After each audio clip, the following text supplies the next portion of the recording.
fabled heat, where magic meets desire. Subscribe to ignite the fantasy. The world ended in a flash of incandescent green. Not the whole world, of course, just the small, violent corner of it occupied by the Imperial prison transport. One moment it was a hulking metal beast screaming out of the bay Varus had pointed to. The next, it was the heart of a new, short-lived star. The shockwave rattled the rooftop perch where we lay, a deep, percussive thump that I felt in the marrow of my bones. On it, Arvi had said, and I swear, if an AI could have swagger, his would be legendary. The surprise we had moved into place was a series of shaped plasma charges, hidden in the Undercity's cavernous infrastructure. They had detonated in sequence, peeling the transport's armor away like fruit rind before the final, concussive blast blew it from the sky. It tumbled, trailing smoke and fire, a wounded comet crashing down into the labyrinthine streets below. "Okay, people, that's our cue," I snapped into the comm, my voice rougher than I intended.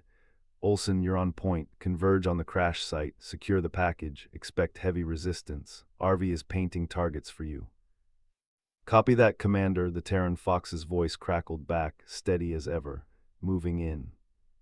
I felt a hand grip mine and I glanced over at Varus. Her knuckles were white, her grip so tight it was almost painful.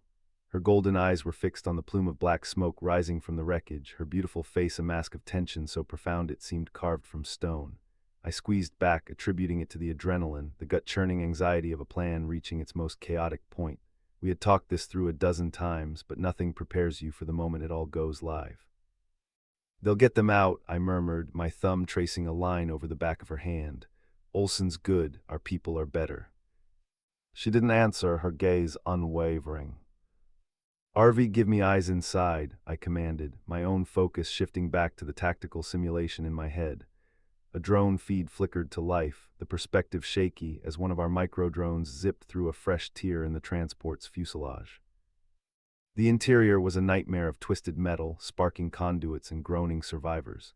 Imperial guards, what was left of them, were either dead or pinned. Deeper inside in the prisoner section, energy cages flickered and died. A few figures were stirring. One of them, a tall Livisk woman with the distinctive silver hair of the northern clans, pushed herself to her feet. "Celii, our target." "We have visual on Celii," I reported, a grim smile touching my lips. "She's alive." Varus let out a shaky breath beside me, a sound of profound relief. But then her body went rigid. Her grip on my hand became a vice. "Wait," she whispered, her voice a thread of sound. "Arvi, zoom in to Celii's left." The drone feed shifted. Another figure was lying half-buried under a collapsed bulkhead. Olsen's team was already cutting through the debris, shouting encouragement. The drone's camera pushed closer, its lens wiping away smoke and dust to focus on a pale face framed by dark, blood-matted hair. The woman's features were delicate, aristocratic, even covered in grime and blood. Varus made a choked, wounded sound like she had been stabbed. A name tore from her lips, not a word, but a wound-given voice. Kaelin. My heart stuttered. I had never heard that name before. I looked from the woman on the screen to the absolute devastation on my girlfriend's face. The mission, the firefight, the entire war faded into a dull, distant roar. There was only the broken sound of Varus's voice and the chilling certainty that the ground had just vanished from beneath my feet. "Varus," I asked, my own voice barely a whisper, "who is that?" She turned to look at me and her golden eyes were shattered. "That," she choked out, the words seeming to tear her apart, "that's my mate." The word hung in the air between us, heavier than any collapsed bulkhead, more destructive than any plasma charge. "Mate." "Your mate," I repeated, the syllables feeling alien and sharp in my mouth. "Varus, what the hell are you talking about? What about us?" My voice cracked, a pathetic, wounded sound that made heat rise in my face. Varus looked like she was drowning. Her gaze flickered between my face and the image of the unconscious woman in my drone feed, her expression a chaotic storm of shock, grief, and something I could not dare to name. "I thought she was dead," she stammered, shaking her head as if to dislodge a nightmare.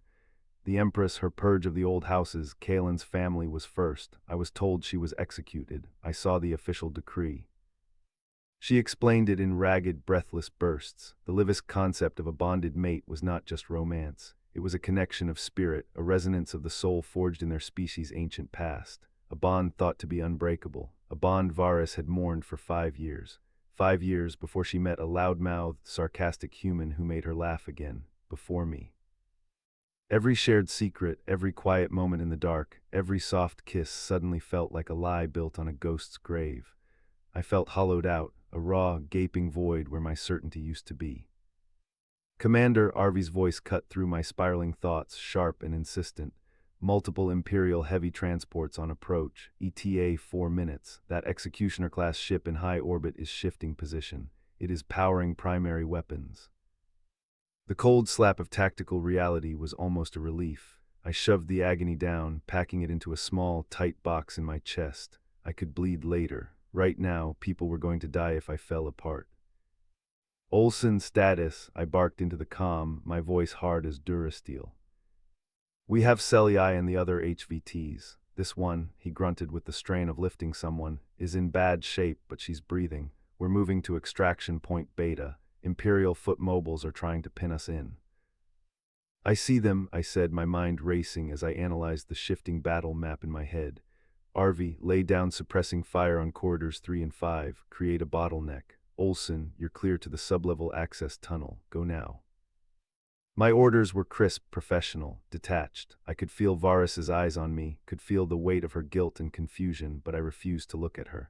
I focused on the feeds, on the tiny icons representing our people, on keeping them alive. It was easier than looking at the woman who had just shattered my heart without even trying. The rescue team moved with desperate speed, dragging the prisoners through the mangled transport and into the Undercity's shadowed streets. The feed from the helmet cam of one of Olsen's Marines showed them laying the injured woman, Kaelin, onto a makeshift stretcher. Her eyelids fluttered. Her eyes, a startling shade of violet, blinked open. Dazed, they scanned her surroundings before locking onto the camera, as if she could sense who was watching on the other side. A fragile, disbelieving smile touched her lips. And through the Marine's comm, a whisper, faint but clear, reached us. Varus. At the same instant, a new alarm blared in my head, a priority alert from Arvy. Commander, the Executioner ship just achieved a full weapons lock. They are targeting your position. Impact in 30 seconds. 30 seconds, I swore, the expletive a short, sharp bark of disbelief. Arvy, can our shields take a hit from an Executioner? Negative, Commander. A direct hit will vaporize this entire city block, including us. I recommend immediate evacuation. Panic flared hot and wild in my chest, but years of training slammed it back down. Panic gets you killed. All teams fall back, I yelled into the comms, my voice straining to stay level. Full retreat to the Nomad, that is an order, go, go, go.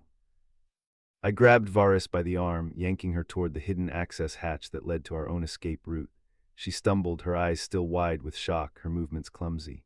For the first time since I had met her, the formidable warrior was gone, replaced by someone lost in a drift. Part of me, the cruel, wounded part, wanted to leave her behind. But the rest of me, the part that was still hopelessly in love with her, could not. We scrambled down the ladder into the maintenance tunnels beneath the city. The ground shuddered violently, sending a shower of dust and rust down on our heads. The Executioner was firing, bracketing the area, tearing the Undercity apart to bury Olsen and his team.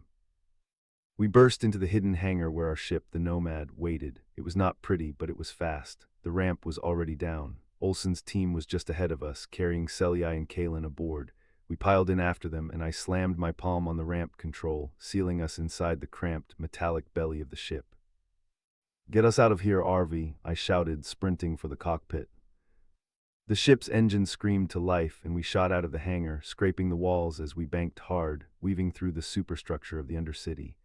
I strapped myself into the pilot's seat, my hands flying across the controls.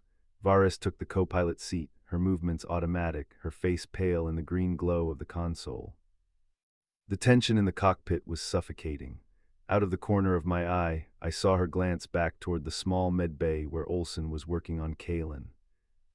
We broke through the upper cloud layer, the blackness of space and the glittering stars a welcome sight, but our relief was short-lived. The massive, dagger-like silhouette of the Executioner filled the main view screen. They have us, Varus breathed. Not yet, I gritted out, pushing the engines past their safety limits. The ship groaned in protest. From the medbay, a weak voice drifted over the internal comm. Varus, is it really you? I dreamed of you every night in that cell. It was Kaelin. Her voice was thin, but laced with a lifetime of longing. I saw Varys flinch. She hesitated for a fraction of a second, then unbuckled her harness. "I have to," she started. "Stay at your station," I ordered, my voice dangerously low. She ignored me. She went to the med bay. I watched on the small secondary monitor as she knelt beside Kaelin's cot and took her hand. The simple gesture of comfort was a physical blow, knocking the air from my lungs. I tasted blood, realizing I had bitten the inside of my cheek. "Jump drive is charged," I said, my voice a dead monotone. "Hold on." I slammed my fist down on the activator. Just as the stars began to streak, twisting into the non-space of hyperspace, Arvy's voice cut through the alarms, sharp with a new kind of panic. "Commander, they have tagged us with a quantum entanglement tracker, a new Imperial model. It is designed to transmit our exit coordinates through the jump." I stared at the console. The jump was already in progress. The drive was screaming. We had less than 2 seconds to abort, to drop back into real space where the executioner was waiting to turn us to atoms. If we completed the jump, the Empress would not just get me, or Varys, or a handful of rebels. She would get the location of our entire hidden base. Everyone would die. There was no choice, only a gamble. "Arvy, can you isolate the tracker's frequency?" I demanded, my fingers dancing over the console, trying to find an option that did not exist. "Can we overload it mid-jump?" "Theoretically," the AI replied, his calm tone a stark contrast to the klaxons blaring around us. "The energy surge from the jump field collapsing back to real space might provide enough interference to mask a feedback loop. However, it could also destabilize the wormhole.